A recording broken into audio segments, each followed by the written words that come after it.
Good morning, students. Welcome back to our English literature class. Children, in our previous class, I have completed the explanation of the poem Alien Exchange, and in today's class, we are going to discuss the question answers of the poem. So let us look at question number 1. In a school student exchange program, students from a school travel abroad to a partnering school. The purpose is to learn about the local culture and develop friendships. Now, in this poem, students from 2 planets are on an exchange program. Children, question number 1 has 2 parts. Alright, who is speaking in this poem? And second part is, what does the speaker assume? Who does the speaker assume to be the readers? Alright, now children, answer number 1A. Who is speaking in this poem? A student from another planet was speaking in this poem. And the second part, who does the speaker assume to be the readers? He assumed that the students from his planet were the readers.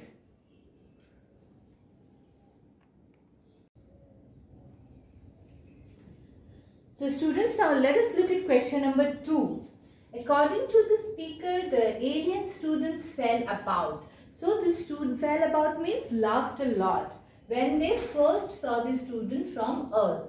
So when they, alien students, when they saw the student from the Earth for the first time, they laughed a lot. Alright. So what was the reason for their uncontrollable laughter? So what was the reason for that? So the answer to this question is, the reason for their uncontrollable laughter was the funny shapes and sizes of human organs in their view. Alright, now next question. How do you feel about this laughter and why? So as a human being, this laughter does not feel good because we love our appearance. Alright?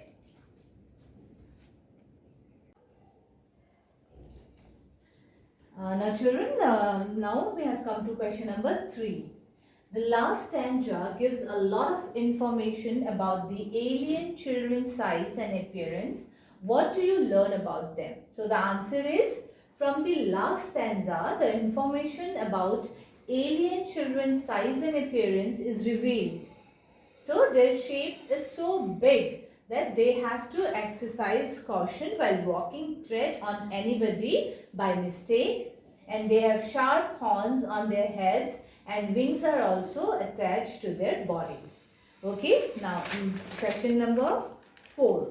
Read the second stanza carefully. What are the alien students' views about our mouth, nose and hair?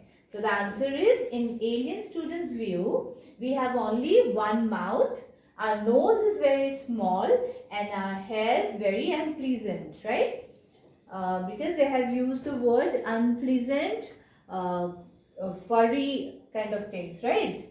So very unpleasant, and by this our appearance become funny in his eyes. So children, you have to write this question answers in your English literature notebook very neatly. Thank you and have a nice day.